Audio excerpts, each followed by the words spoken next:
Hello, Steve White, Trek Boy 89 for Steve Watts 89. Well, at least the horrors of episode 4 of Lower Decks woke me up. It's like 4:30 a.m. in the morning in Australia. I have not slept. I'm tired, but I just had to get it. I'd been procrastinating for like, I think it was the title, Moist Vessel. I just didn't want to watch it. I didn't want to watch it. But I thought, what if reviewing this show can save like just one other person from watching it? Like it's worth it. So here I am. Please God, watch this instead of the episode and make this, make my suffering not for nothing. Okay, so God, the episode actually starts off almost feeling like an episode of Star Trek. It actually has like a captain's log, and the captain is explaining how they've found a generational ship that has problems, and the people are all in stasis, and they've got this material that turns everything into organic living matter. They're probably going to use it for terraforming, blah, blah, blah. And then, of course, Mariner starts yawning in the middle of it because Star Trek is boring. That's the message here. Star Trek is boring. Command is boring. Why would you want to be here? Blah, blah, blah. She's just tedious as hell. I nearly did started a reaction video right there and then because like I could see myself in the mirror and I'm like, credits. Then we get into the episode. Now, basically, Mariner's mother wants her off the ship because she's hideous. And she gets the bright idea to give her the worst jobs on the ship to try and get her to transfer. She catches on, of course, and then they're both being ridiculous. Now, Tendi has this need to be liked. She needs everyone to like her, and there's this one guy who is trying to ascend and become a light being or something, blah, blah, blah. It's just a bunch of member berries and references to other Star Trek episodes and other beings.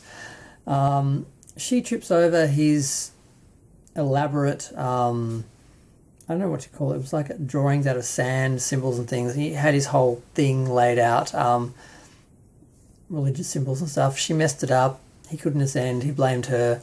And she's trying to fix it, trying to make it better. And he's just telling her to go away, get away.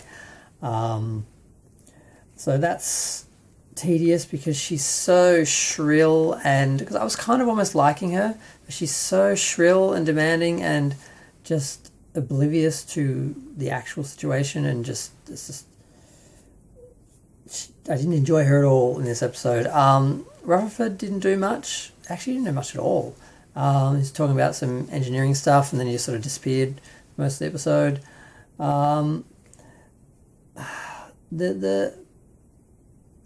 Okay, so I'm trying to work out what the main issue is.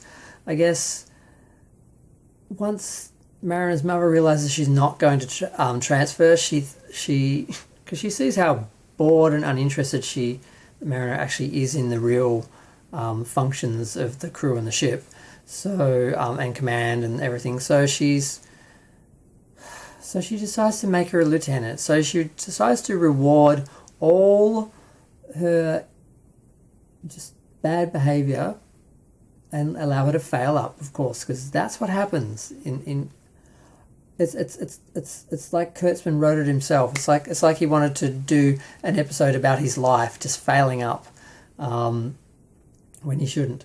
So she gets her pip, and of course it's torture having to sit in on all the meetings and do all the boring stuff, boring to her. It's just torture. So they just have a big long monologue, a big long montage of her going through the horrors of being an actual crew member. She gets her own room, everything, blah, blah. And there's some of the insulting things. The idea that there's a second class on Star Trek, in Starfleet and on the ships, that they treat the lower deck people as less than, like they don't have rooms, they don't have any privacy, they just are sleeping in a corridor. It's just ridiculous. So she sees all the perks, and of course poor Boilerman, or whatever his name is just going insane because he does everything right and he gets nowhere, and she does everything wrong deliberately with contempt, and and she gets rewarded. So he gets it in his head to be bad and try and be bad because he thinks that'll get him somewhere. And she eventually, Mariner eventually, there's a crisis. For some reason, the captain, there's two ships and they're both towing this generational vessel. And for some reason he changed position and he puts so much pressure on the hull, it breaks. The, what were they calling it? The inorganic matter that generates life breaks free and travels down the tractor beam, which makes no sense to me. And they don't turn the tractor beam off. So, of course, it gets into the ship gets taken over, basically turns into organic matter, it gets covered in organic matter. It's like there's waterfalls and floods and trees and it's just a mess. And Mariner and that end up together taking this on. And, of course, they're squabbling the whole time and arguing because, the mother treats the daughter like a child, she acts like a child, blah, blah, blah. They're having that whole argument, which is, cliched, and you could almost, I knew what they were going to say. But eventually, the mother actually realizes that she is actually, she says it, she can actually do the job, she's good at it, blah, blah, blah. So they eventually pretty much save the day. They break through to some area and release some, I can't remember what it was, some sort of toxin or gas or something, which basically kills all this organic matter in a couple of seconds. And although we still see people cleaning it up with what looks like leaf blowers, which is just ridiculous, just like the holodeck. The idea of the holodeck would have actual physical matter that someone would have to clean out. No person would have to do a job like that. That is all automated. It's ridiculous. So yeah, Tendi, the other thing, Tendi, she gets stuck with the guy she's trying to help ascend because she's obsessed with it. And he confesses that he didn't know how to ascend and he was just faking it to get attention. But then he pushes her out of the way when a giant, I think some sort of organic matter could have crushed her. And he gets trapped and he thinks he's going to die. And he basically starts to ascend after this. After he's free, so all the organic matter is gone. He starts to ascend, and of course they try and make it funny where he's like screaming because he doesn't want to ascend, and he didn't know what it's going to be like, and blah blah blah.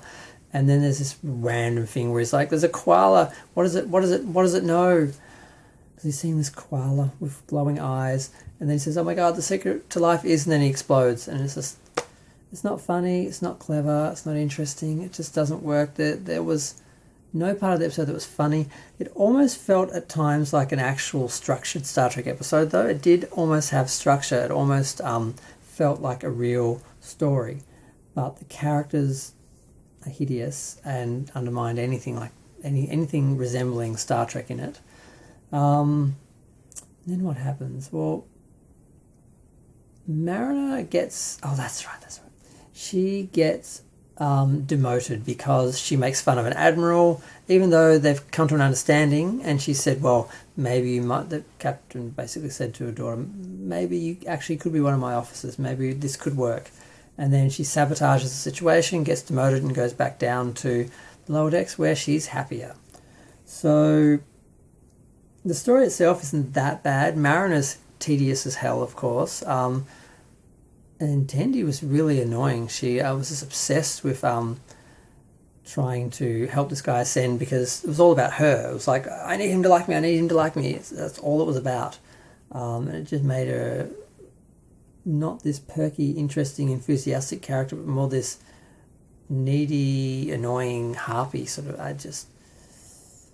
Not much work. The best character, Rutherford, wasn't even in it. And like I said, I'm just watching this so you don't have to.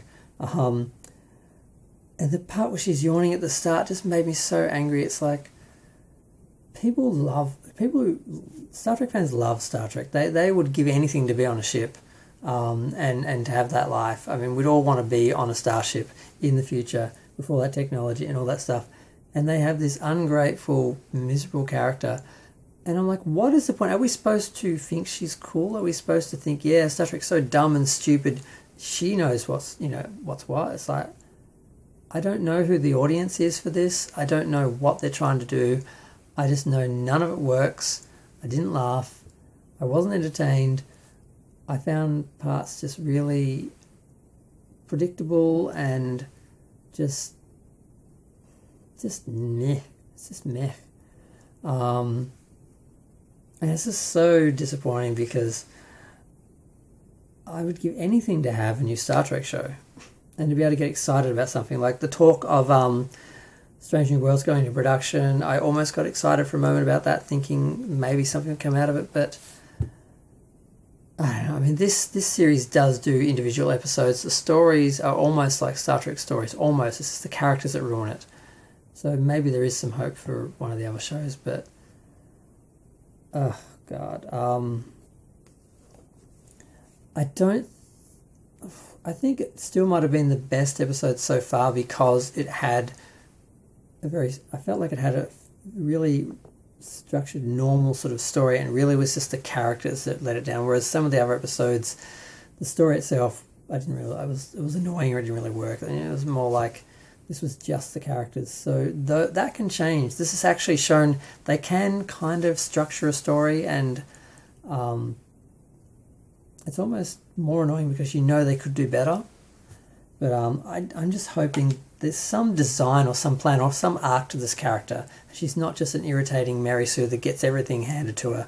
I mean, my God, the captain, it's her daughter, and she just gave her a promotion. I mean, none of this would happen in Starfleet. It's just nothing good to say. Except it wasn't as bad as the other episodes because it had a little bit more story, less just characters screaming at each other, but they still undermined everything anyway. But I'm going to go. Feel free to share, like, comment, subscribe. Let me know what you think, what you thought of the episode. Comments are fun. I don't want to watch this. I really don't want to watch this, but I'm going to have to watch every episode to see what happens. There's 6 more. 6 more. I think next week I'll try and do it like right away as soon as it's released. Just like rip the band-aid off, get it done, because the last day or so has been really tedious just knowing this was hovering over me. But I'm going to go. God, I miss Star Trek.